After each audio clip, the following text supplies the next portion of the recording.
Assalamu alaikum, brothers and sisters. Firstly, I would like to thank you all for attending Iqbal Dhanji's Chalismo today. The last few weeks have been quite challenging for us. However, we have been overwhelmed by the support both from people here in body and in spirit. I'm Iqbal Dhanji's son, Muhammad Ali, and if you can give me a few minutes of your time to speak on Dad's life. Iqbal Dhanji was born in 1954 in Kilwa, Tanzania, to Ghulam Ali Bai Dhanji and Marhum Dhanji. He lived in a large mansion that housed all of the extended family, as was tradition at the time. The Dhanji residence in Kilwa was also very welcoming of guests. This meant that a lot of Dad's childhood was not only spent joyfully exploring Kilwa's hills and beaches, but also learning from the many travelers that made the Dhanji house their temporary abode. Many of these visitors carved out successful careers for themselves, something that was a source of immense pride for both my dad and my grandfather, and I'm sure the rest of the Dhanji family as well. In the late 70s, the family moved to Leicester. Dad enrolled in Charles Keene College, where he made friends that are very close to him to this day. He remembers these early years in the UK in a bittersweet way, recounting how he had to balance multiple odd jobs with his education. Here, he developed his reputation for being a very protective older brother, something my aunt Tahira can fondly testify to. Eventually, Dad went to Brighton to further his studies and achieved a Bachelor's of Science in Chemistry. Over the next few years, my dad would work in various roles in the UK and in Dubai in a bid to establish himself.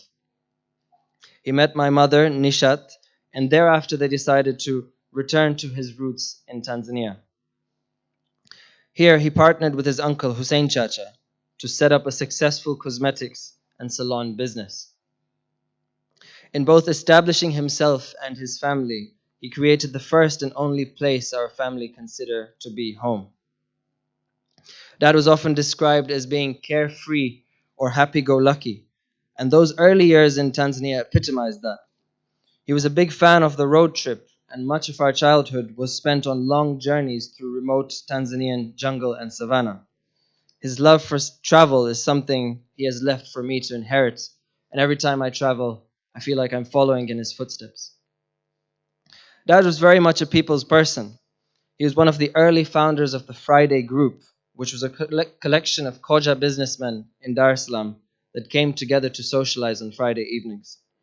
This social group has continued to flourish for decades, creating friendships that have only strengthened over time, and it's still active to this day. Over the last few weeks, the group has held majlises to commemorate and remember one of the group's cherished founders. Dad was the stereotypical family man of old. He was willing to make difficult decisions, and many times unpopular decisions, for the greater good of the family. He had a foresight and business acumen that many would consider a gift.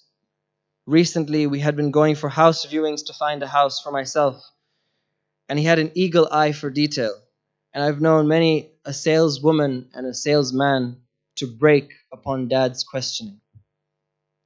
He had a special interest in science and astronomy, and just recently had called me to notify me of Japan's successful mission to the asteroid Ryugu. In November 2018, Dad was diagnosed with end-stage esophageal cancer.